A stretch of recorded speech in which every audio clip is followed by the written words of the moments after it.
Hey guys, what's up? Hope everybody's doing good.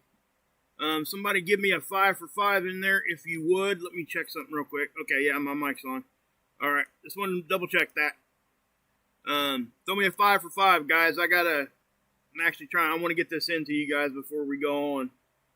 Hey, what's up, Tom? Alright, cool. I'm going to go ahead and jump into it, guys, and we'll just go ahead and get into it. I'm going to try to give you guys the meat of the video at the beginning. That way people, at least a little piece of it, to let you guys know what's going on. But let's go ahead and, well, I say that, and I'm not even, yeah. Oh, goodness gracious, Mark, wow. All right, well, we'll just go the way that we normally go. How about that? Okay, yeah, we'll just start here with the meteor shower. How about that? Okay, so over here at spaceweather.com, this is actually a talk about the cosmic ray thing too. So what we're doing here, guys, is this was an unexpected thing. Okay, now we knew that the comet had passed through here multiple times. Okay, but that's what this is. It's the debris trail from that. I think it's the Finley comet, 15P. Yep, 15P Finley comet.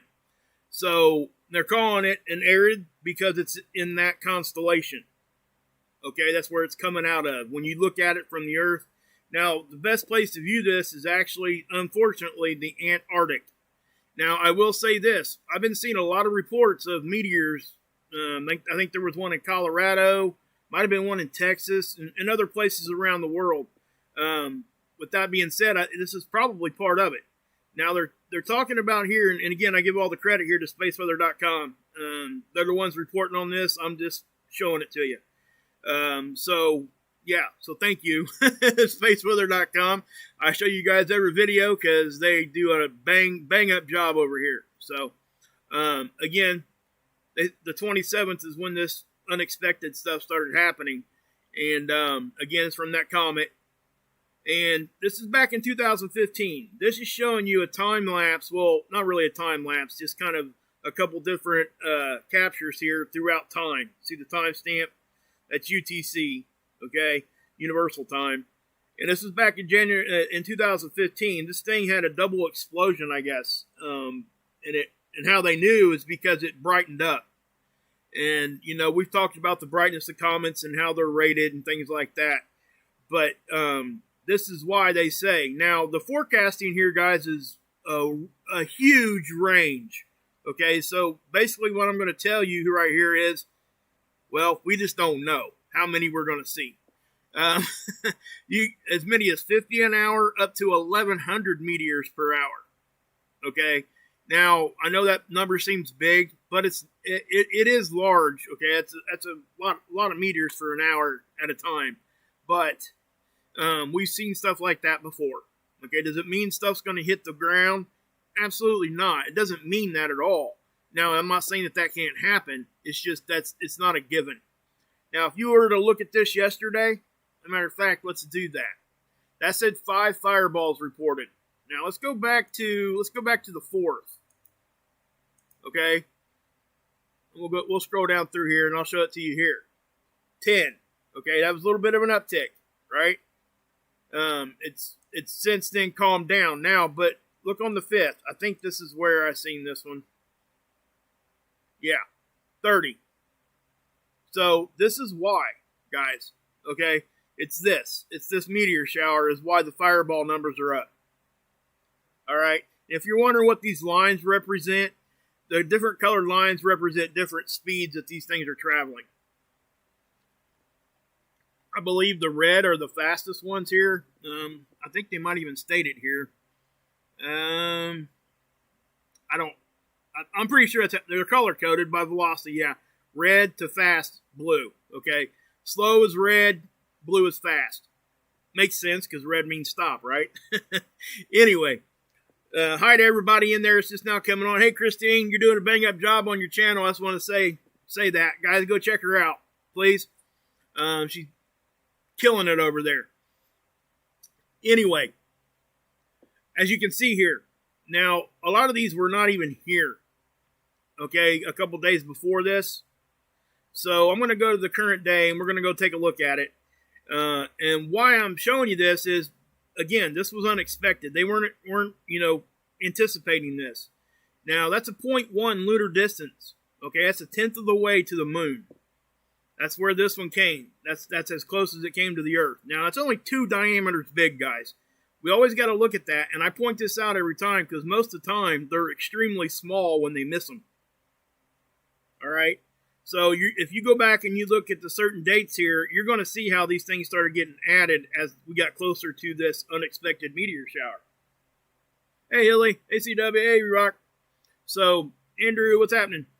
Kathy. But, so I just wanted to point that out, okay, guys? So that's happening. Now, if you guys got the chance tonight, which is what this is saying, but the thing of it is, guys, the majority of where you're going to be able to view this the best is in the Antarctic. And obviously, we're not there. So, that's what I would say. Now, I'm not saying don't go out and look, because we've definitely been seeing some reports of meteors, okay? There's definitely, those are coming in, fireballs. People are catching them. Mr. MBB3 did a video of one, and somebody had caught a few of them on some security cameras, and it's pretty cool stuff. So go check that out also.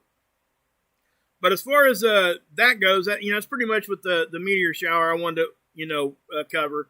And while we're here, I want to touch on this too. The lost cosmic ray payload recovered. What this is, guys, is what they've done over here at spaceweather.com. Dr. Tony Phillips, I believe he's the one that runs this site. By the way, they've been sending up cosmic ray balloons, collecting data from cosmic rays high up in the atmosphere. Well, this one was lost. They couldn't. I think they found it, but they couldn't recover it. Well, they went and got it. Okay, and they tell you how they went and got it. 23 miles of hiking and climbing with a total elevation gain of 8,400 feet, just to get one single data point of collection there from that one weather balloon. That's how dedicated they are to this. Why are they dedicated to cosmic rays? Well, because it is a concern, and we need to understand them better. I made this little graphic a long time ago, and it still applies. Okay, this is what happens when a cosmic ray hits our atmosphere. This is so basic, it's crazy basic. Okay, you can go so much more into this, but essentially, a cosmic ray will hit our atmosphere. All right? Pion, that's the atom, the molecule, right? They split into two. A neutrino and a muon. And then it gets down to the surface. The muons is typically what we're concerned with. All right? That's the radiation that can hurt us. These neutrinos, these things are moving fast, guys. They're going so fast, it's crazy. The neutrinos will pass right through our planet. I'm talking like straight through. Okay? Now, again, the muons, most of this stuff does get ate up in our atmosphere. But, again, the more cosmic rays we have, the more chances of radiation, right? This is why they issue cosmic ray watches and warnings for people that fly over 800 hours in a year, especially at higher latitudes, which means higher towards the poles. Because our magnetic field is not as strong there. Our atmosphere cannot eat it up as easy. So people that are pregnant, people that fly all the time, people that are cabin crew, the pilots and stuff actually look at this report, okay? They most definitely take this in consideration. Because if you're up there, you can get a dose of radiation that's equivalent to an X-ray. Okay? Now, we all know that they don't want that to happen with pregnant women. And for obvious reasons. Okay? So, yeah. There you go. Hey, Tommy, what's up? Raven's in the house. Hilly's in there. Tom Murphy, Christine. That's right, baby. All right. So, let's go ahead and let's pop over here to a gravity wave. Okay? I want to show you guys these because these things are cool. All right? This is why I'm bringing it up. And this happened over La Palma volcano, and I'm going to show that to you here in just a second. What is a gravity wave? Well, you have to have two different mediums. I guess the easiest way to explain it is, especially when you're talking about fluid, if you throw a rock in a pond, you know how you get that ripple? That's kind of what they are, not exactly, but it's kind of the same thing. They ripple out from the center. But right here it says, a gravity wave results when fluid is displaced from a position of equilibrium. In other words, it's stable, okay? The restoration of the fluid to equilibrium will produce a movement of the fluid back and forth, okay? So it's trying to get back to its stable state, equilibrium, right? And while it's doing that, it produces this back and forth motion. It's called a wave orbit. All right, now if you want to take these gravitational waves and apply it to astronomy and stuff in space, which they do, okay, we're talking about inside our atmosphere here with this, okay? So let me show you this. And again, the link to this is in my my description. It's Sunset Sweden is the one that actually posted this video. I'm just going to show you a small piece of it, and please go over here and give them some love also. Again, they did the work. Show them some love. All right. This happened 1/10/21. This isn't the, this is at sunset. Okay. Now, obviously, it ain't 1:10. This is a smaller video. Now, see what's happening here? This is the same volcano, but the same stuff's happening right now. You see what's happening? Obviously, that's a sped up time lapse. What's happening? Well, it's hitting that fluid dynamic part of the atmosphere, and it's trying to get back to equilibrium, and it's doing that back and forth wave action. That's exactly what you're seeing right there. Okay? And when we look at these from the satellites, you can see them from the ground really easy. These actually happen quite often. When you look up at the sky and you see those, what looks to be waves and clouds, that's exactly what you're looking at. So, it doesn't have to be coming from a volcano or any other kind of source. It can just be happening. Hey, what's up, J-Man? What's happening? Linda, good to see you. E-Rock's in the house. Axe, Becca.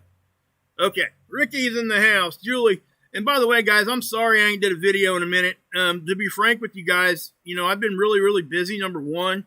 But number two, there just hasn't been a whole lot going on. There's just really not a whole lot. I'm not going to come on here for 5 seconds and throw you a video and just wonder what to talk about. Not going to happen. I ain't going to waste your time. But anyway, so there's your gravity wave stuff. Covered the cosmic ray stuff, the meteor shower stuff. That's all the stuff that was in the thumbnails. Now, I do want to cover something else. We're going to go ahead and run through these conditions real quick. The Schumann Resonance, the heartbeat of the Earth. We talked about this multiple times. Nothing much going on here, guys.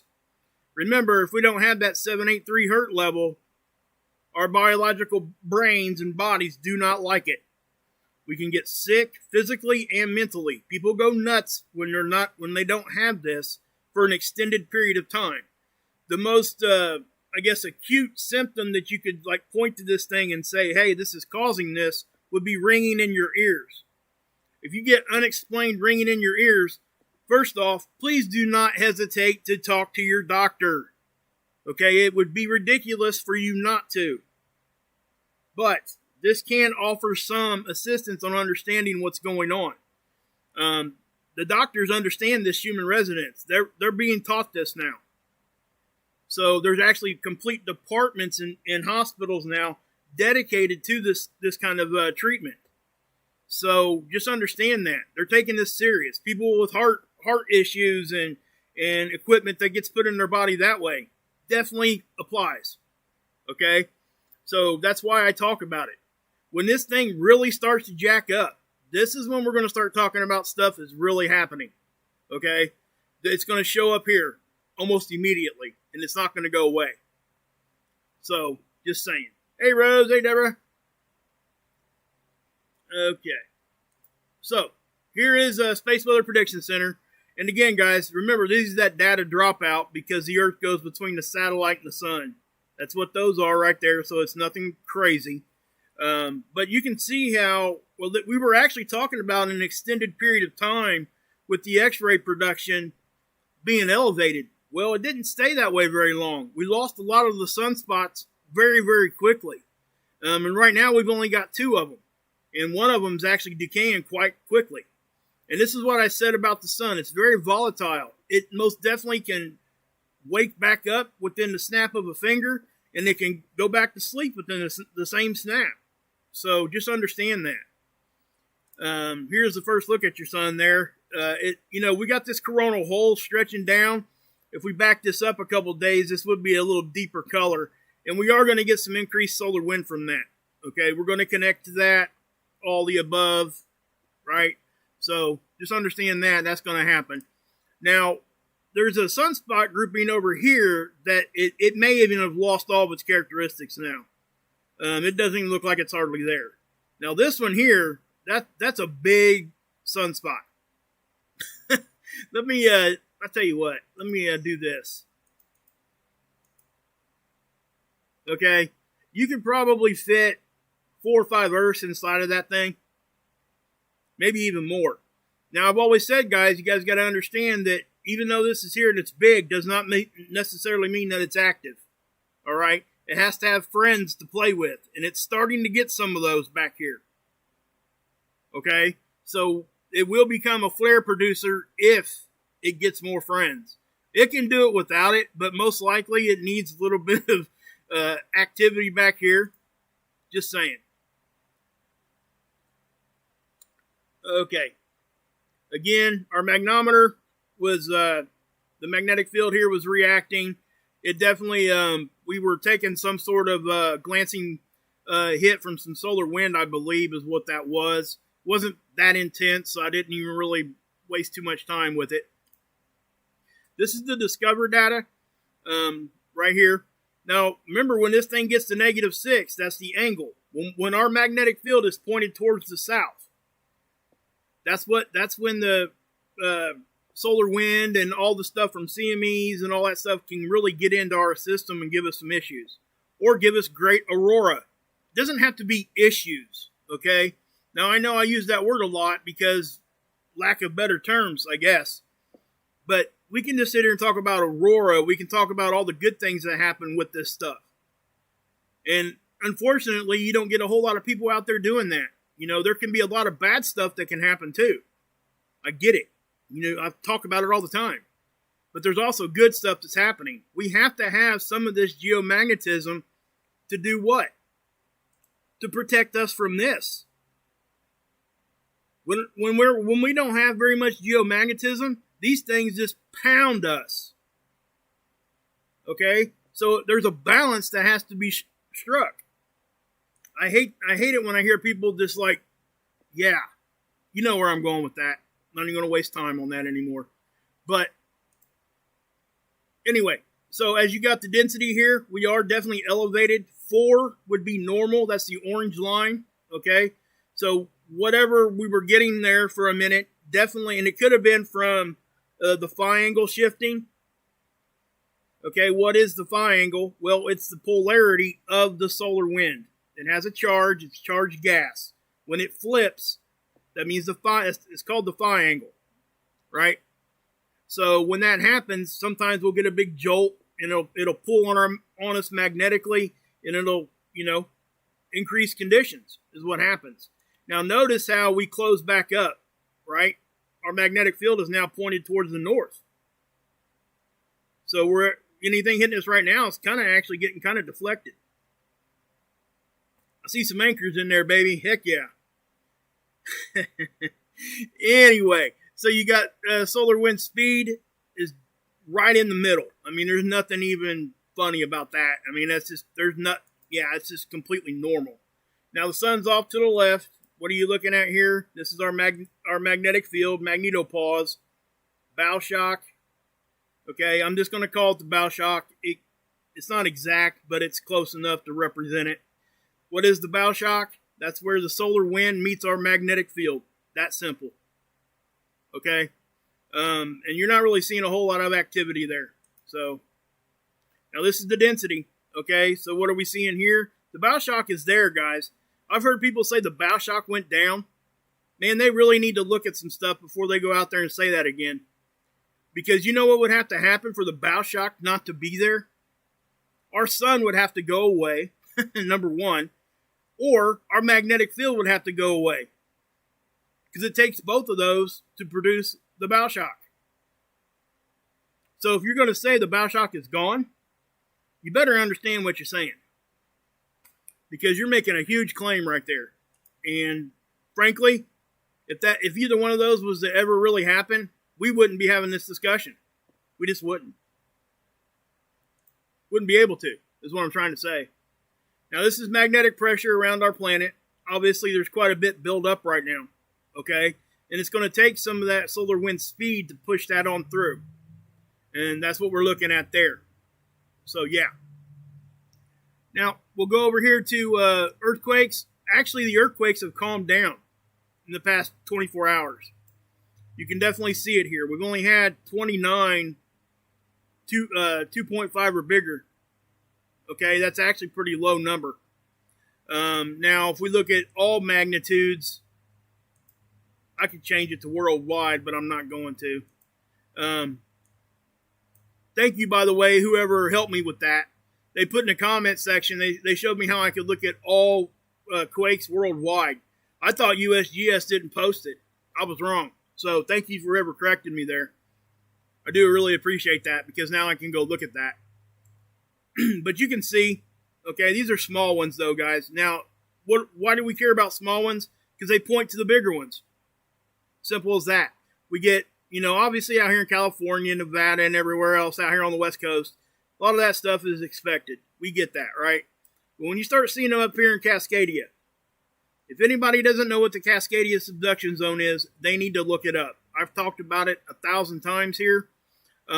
When that thing goes, we will literally be buying beachfront property in Arizona. The whole West Coast will be completely redefined. It's not a matter of if, it's a matter of when. Now, again, let me state, that when could be 500 years from now. I don't know. I'm not the earthquake guy, number one. Number two, that they've just told us, what would happen if that did happen, right? That was the whole thing about the volcano over here in the islands, La Palma, right? They were talking about that, that sliding off and causing a big tidal wave hitting the East Coast. Because if that was to do that, most definitely you would see all this stuff happen, right? So that's why we talk about it, but we don't fear it.